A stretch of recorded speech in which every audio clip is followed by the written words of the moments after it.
ശബരിമല സ്വർണ്ണക്കൊള്ള വിവാദത്തിൽ നിന്നും എങ്ങനെയും തലയൂരുന്നതിന് വേണ്ടി മുൻ ദേവസ്വം കമ്മീഷണറായിരുന്ന എൻ വാസുവും പത്മകുമാറുമെല്ലാം കോടതിയിൽ കൊടുത്തിരുന്ന ഹർജിയിൽ, അതായത് ജാമ്യ ഹർജിയിൽ ചൂണ്ടിക്കാണിച്ചിരുന്നത് ശബരിമല സന്നിധാനത്തിൽ നടത്തിയിരുന്ന സ്വർണ്ണ നിർമ്മിതികൾ അത് യഥാർത്ഥത്തിൽ സ്വർണം പൊതിഞ്ഞതാണോ എന്നുള്ള രേഖകൾ ഉണ്ടായിരുന്നില്ല. അതുകൊണ്ടാണ് സ്വർണം പൂശുന്നതിന് വേണ്ടി കൊടുത്തയക്കുന്നത് ചെമ്പ് പാളികളാണ് എന്ന് തങ്ങൾ രേഖപ്പെടുത്തിയത് എന്നാണ് ജാമ്യ ഹർജിയിൽ ചൂണ്ടിക്കാണിച്ചിരുന്നത്.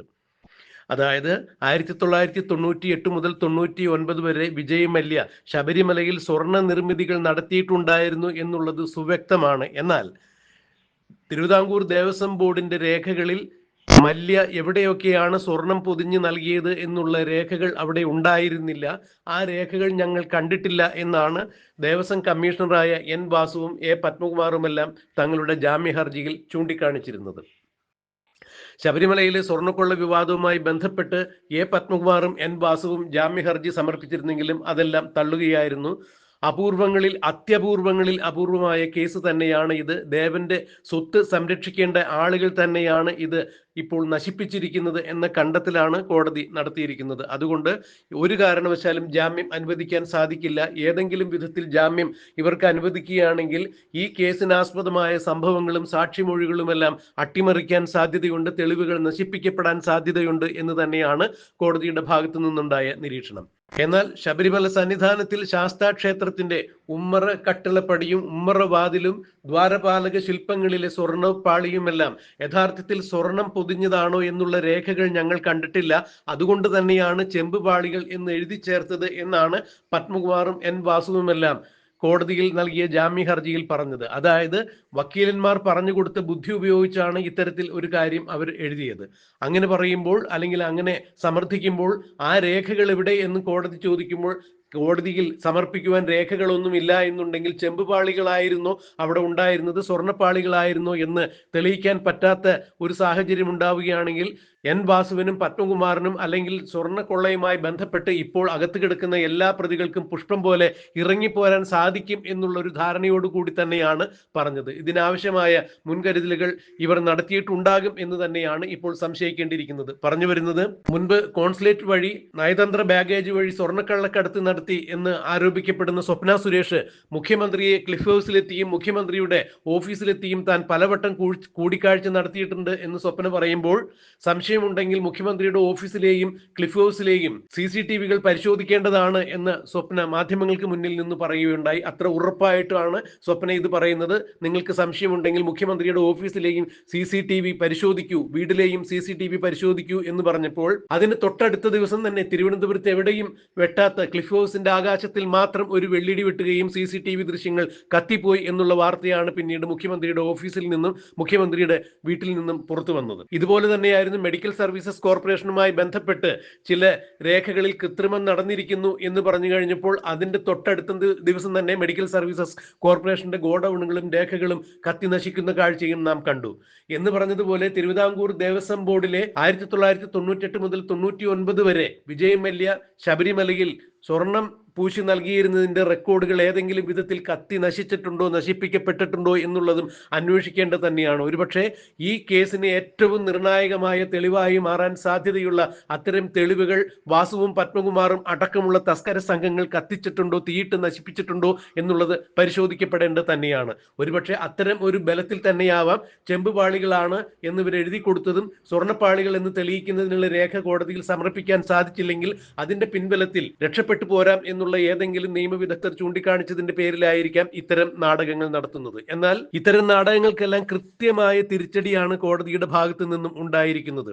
1998 ശബരിമല ശ്രീകോവിലിന്റെ വാതിലും കട്ടിളയും സ്വർണം പൊതിയുന്നതിന് അനുമതി ചോദിച്ചുകൊണ്ട് ദേവസ്വം ബോർഡ് ഹൈക്കോടതിയെ സമീപിച്ചിട്ടുണ്ടായിരുന്നു. Justice D Sreedevi, justice AR Lakshmanan എന്നിവരടങ്ങിയ ഡിവിഷൻ ബെഞ്ചാണ് അന്ന് ഹർജി പരിഗണിച്ചത്. ശ്രീകോവിലിന്റെ വാതിലുകൾ അലങ്കാര പണികളോടെ സ്വർണം പൊതിയുന്നതിന് കോടതി അനുമതി നൽകുകയുണ്ടായി. ചുമരിലെ തൂണുകൾ, ഘനദ്വാരങ്ങൾ, ശ്രീകോവിലിന് മുന്നിലെ ദ്വാരപാലക പ്രതിമകൾ, കന്നിമൂല ഗണപതി, നാഗരാജാവ് എന്നീ ഉപദേവതകളുടെ ശ്രീകോവിലിന്റെ താഴികക്കുടങ്ങൾ ഇവർ സ്വർണം പൊതിയാനും അനുമതി നൽകുകയുണ്ടായി. പിന്നീട് വാതിലും കട്ടിളപ്പാളിയും സ്വർണം പൊതിഞ്ഞ് പൂർത്തിയായ വിവരം ദേവസ്വം ബോർഡ് ഹൈക്കോടതിയെ അറിയിച്ചിട്ടുണ്ടായിരുന്നു, രേഖാമൂലം അറിയിച്ചിട്ടുണ്ടായിരുന്നു. ഈ പണിയുടെ വിശദാംശങ്ങളെല്ലാം ദേവസ്വം ബോർഡ് നൽകിയ ഫയലിൽ ഉണ്ടായിരുന്നു. അതിപ്പോഴും കോടതിയിലുണ്ട് എന്ന് തന്നെയാണ് മനസ്സിലാക്കാൻ കഴിയുന്നത്. അതായത് പണിയുടെ വിശദാംശങ്ങൾ ബോർഡ് നൽകിയ റിപ്പോർട്ടിലുണ്ടായിരുന്നു. സ്വർണം പൊതിഞ്ഞവ യഥാസ്ഥാനങ്ങളിൽ തിരികെ പിടിപ്പിക്കുവാനും കോടതി അന്ന് നിർദ്ദേശിച്ചിട്ടുണ്ടായിരുന്നു. ഇതിന് മരാമത്ത് വിഭാഗം എഞ്ചിനീയർമാരെ ബോർഡ് ചുമതലപ്പെടുത്തി. ഇതിന്റെ രേഖ സെപ്റ്റംബറിൽ ദേവസ്വം വിജിലൻസ് കണ്ടെടുത്ത് ഹൈക്കോടതിയിൽ ഹാജരാക്കിയിട്ടുമുണ്ട്. ഇത്തരം കാര്യങ്ങൾ മനസ്സിലാക്കാതെ ആണ് ഇപ്പോൾ എൻ വാസുവും പത്മകുമാറും അടക്കമുള്ള ശബരിമലയിൽ നിന്ന് സ്വർണം കടത്തിക്കൊണ്ടുപോയ തസ്കര സംഘം ഞങ്ങൾ അവിടെ സ്വർണം പൊതിഞ്ഞതിനുള്ള രേഖകൾ ഇതുവരെയും കണ്ടിട്ടില്ല എന്ന് പറയുമ്പോൾ, അതുകൊണ്ടാണ് ചെമ്പുപാളികളാണ് എന്ന് എഴുതിയിരുന്നത് എന്ന് പറയുമ്പോൾ ഏത് വിധേനയും ഈ കേസിൽ നിന്നും തലയൂരി പോകുന്നതിന് വേണ്ടിയുള്ള ശ്രമങ്ങളാണ് നടത്തിയത് എന്നാണ് മനസ്സിലാക്കാൻ കഴിയുന്നത്. ശബരിമല ശ്രീകോവിലിന്റെ മേൽപ്പൂര മാത്രം സ്വർണം പൊതിയുന്നതിനാണ് വിജയ് മല്യയും ബോർഡും ആദ്യം ധാരണയുണ്ടായിരുന്നത്. ഇതിന് അനുമതി തേടിയാണ് ബോർഡ് ആദ്യം ഹൈക്കോടതിയെ സമീപിച്ചത്. എന്നാൽ മേൽപ്പുരയ്ക്കൊപ്പം ശ്രീകോവിലും മറ്റും സ്വർണം പൊതിയാൻ മല്യയോട് അന്നത്തെ ബോർഡ് പ്രസിഡന്റ് VGK മേനോൻ അഭ്യർത്ഥിക്കുകയായിരുന്നു. അതിൻ പ്രകാരമാണ് UB ഗ്രൂപ്പ് ചെയർമാനായ വിജയ് മല്യ അത്തരം നിർമ്മിതികൾ കൂടി ഏറ്റെടുത്ത് നടത്തി കൊടുത്തത്. ഏതാണ്ട് 33.3 കിലോ സ്വർണത്തിലാണ് അന്ന് ശബരിമലയിൽ സ്വർണം നിർമ്മിതികൾ നടന്നത്. സ്വർണം പൊതിഞ്ഞു നൽകിയത് 1900 കിലോ ചെമ്പും ഇതിനു വേണ്ടി ഉപയോഗിച്ചു എന്നാണ് മനസ്സിലാക്കാൻ കഴിയുന്നത്. ഇത്തരം രേഖകൾ ബഹുമാനപ്പെട്ട കോടതിയുടെ പക്കലിരിക്കുമ്പോഴാണ് ഈ കേസിൽ നിന്ന് തലയൂരുന്നതിന് വേണ്ടി എൻ വാസുവും പത്മകുമാറും അടക്കമുള്ള ശബരിമലയിലെ സ്വർണ്ണക്കൊള്ളക്കാരെല്ലാവരും കൂടി ചെമ്പുപാളി എന്ന് എഴുതി വച്ചത്. അവിടെ സ്വർണം പൊതിഞ്ഞതിന് രേഖകൾ ഞങ്ങൾ കണ്ടിട്ടില്ല, അതുകൊണ്ടാണ് ചെമ്പുപാളികൾ എന്ന് എഴുതിയത് എന്ന് പറഞ്ഞ് തടിയൂരാൻ ശ്രമിച്ചവർക്ക് കൃത്യമായി തന്നെ കോടതിയുടെ ഭാഗത്തു നിന്ന് നെറുകൻ തലയിൽ കൂടം വെച്ച് അടി കിട്ടിയതുപോലെ ആയിരിക്കുന്നു ഇപ്പോൾ കോടതിയുടെ ഭാഗത്തു നിന്നും വന്നിരിക്കുന്ന ഈ ഒരു പ്രസ്താവന. അതെന്ത് തന്നെയായാലും നേരത്തെ ഇത്തരം കാര്യങ്ങൾ ചൂണ്ടിക്കാണിച്ചപ്പോൾ കോടതി തന്നെ പറഞ്ഞിട്ടുണ്ടായിരുന്നു, അങ്ങനെയെങ്കിൽ രേഖകളില്ലെങ്കിൽ ഈ കേസ് അവസാനിച്ചല്ലോ, ഇപ്പോൾ ഈ കേസ് വെറുതെ ആയില്ലേ എന്ന് ജഡ്ജിമാർ അന്ന് പരിഹാസ്യ രൂപേണ തന്നെ എൻ വാസുവിന്റെയും പത്മകുമാറിന്റെയും വക്കീലന്മാരോട് ചോദിച്ചിട്ടുണ്ടായിരുന്നു. സർക്കാർ അഭിഭാഷകൻ അവിടെ ഉത്തരം മുട്ടി നിൽക്കുന്ന കാഴ്ചയും നമുക്ക് കാണാൻ സാധിച്ചു. എന്തായാലും ശബരിമല സ്വർണ്ണക്കൊള്ള കേസ് തേച്ചു മാച്ചു കളയാൻ ആർക്കും സാധിക്കില്ല. കാരണം എല്ലാ രേഖകളും കോടതിയുടെ മേശപ്പുറത്തെത്തിയിട്ടുണ്ട് എന്നുള്ളതാണ് എടുത്തു പറയേണ്ട വസ്തുത.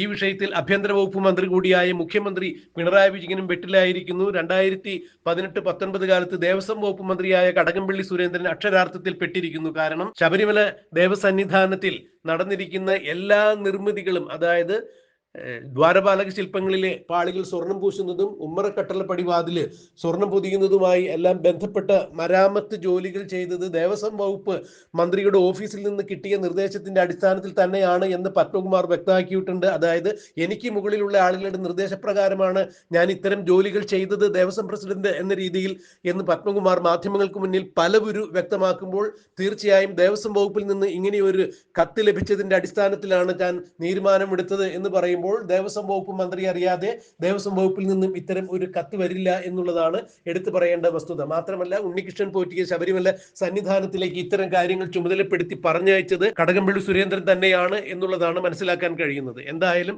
ആ കാര്യങ്ങൾ കഴിഞ്ഞ ദിവസം പ്രതിപക്ഷ നേതാവും മാധ്യമങ്ങൾക്ക് മുന്നിൽ തുറന്നടിച്ചിട്ടുണ്ടായിരുന്നു. അതിന്റെ തെളിവുകൾ തന്റെ കൈവശമുണ്ട് എന്ന് പ്രതിപക്ഷ നേതാവും പറയുമ്പോൾ, അക്ഷരാർത്ഥത്തിൽ 2018-19 കാലത്ത് ശബരിമലയിൽ സ്വർണ്ണക്കൊള്ള നടക്കുമ്പോൾ ദേവസ്വം വകുപ്പ് മന്ത്രിയായിരുന്ന കടകംപള്ളി സുരേന്ദ്രൻ പെട്ടിരിക്കുന്നു എന്നുള്ളതാണ് മനസ്സിലാക്കാൻ കഴിയുന്നത്. സ്വർണ്ണക്കൊള്ളയുമായി ബന്ധപ്പെട്ട് അടുത്തടുത്ത ദിവസങ്ങളിൽ 3 അറസ്റ്റുകൾ നടന്നിരിക്കുന്നതിനാൽ ഇനിയും SIT കോടതിയുടെ നിർദ്ദേശപ്രകാരം ഇന്നലെ കോടതി SITയെ അതിനിശിതമായ ഭാഷയിൽ വിമർശിച്ചിട്ടുണ്ടായിരുന്നു. എന്തുകൊണ്ടാണ് അന്വേഷണം മന്ദീഭവിക്കുന്നത് എന്ന് ചോദിച്ചിട്ടുണ്ടായിരുന്നു. അതേ തുടർന്ന് തന്നെയായിരുന്നു ബെല്ലാരിയിലെ ഗോവർദ്ധനെയും അതുപോലെ തന്നെ പങ്കജ് ഭണ്ഡാരിയെയും എല്ലാം അറസ്റ്റ് ചെയ്തത്. ഇനിയും SIT ആരിലേക്കൊക്കെ ചെല്ലും, ആരെയൊക്കെ അറസ്റ്റ് ചെയ്യും എന്നുള്ളത് കണ്ടെത്തേണ്ടത് തന്നെയാണ്. എന്തായാലും ശബരിമലയിൽ സ്വർണം പൊതിഞ്ഞതിന് രേഖകളില്ല എന്ന് കാര്യം ചൂണ്ടിക്കാണിച്ചുകൊണ്ട്, അഥവാ രേഖകൾ കത്തിച്ചുകൊണ്ട് രക്ഷപ്പെടാം എന്ന് ആരെങ്കിലും ധരിച്ചിട്ടുണ്ടെങ്കിൽ അത് നടക്കില്ല. ശബരിമലയിൽ UB ഗ്രൂപ്പ് ചെയർമാനായ വിജയ് മല്യ 1998 മുതൽ 99 വരെ നടത്തിയ സ്വർണ്ണ നിർമ്മിതികളുടെ എവിടെയൊക്കെ ഏതൊക്കെ അളവിൽ എത്ര തൂക്കത്തിൽ എത്ര നീളത്തിൽ എത്ര ഘനത്തിൽ സ്വർണം പൊതിഞ്ഞിരിക്കുന്നു എന്നുള്ളതിന്റെ കൃത്യമായ റെക്കോർഡുകൾ ബഹുമാനപ്പെട്ട ഹൈക്കോടതിയിൽ അന്ന് തന്നെ ദേവസ്വം വിജിലൻസ് സമർപ്പിച്ചിട്ടുണ്ടായിരുന്നു. ആ രേഖകൾ ഇപ്പോഴും ഹൈക്കോടതിയുടെ ശേഖരത്തിലുണ്ട്, മേശപ്പുറത്തുണ്ട് എന്ന് പറയുമ്പോൾ അക്ഷരാർത്ഥത്തിൽ സ്വർണം കെട്ട കള്ളന്മാരെല്ലാവരും അഴിക്കുള്ളിലാകും എന്നുള്ളത് വ്യക്തമായിരിക്കുന്നു. ഇനിയും ഈ വിഷയത്തിൽ ആരൊക്കെ അറസ്റ്റിലാകും എന്നുള്ളത് കണ്ടറിയാം, കാത്തിരിക്കാം.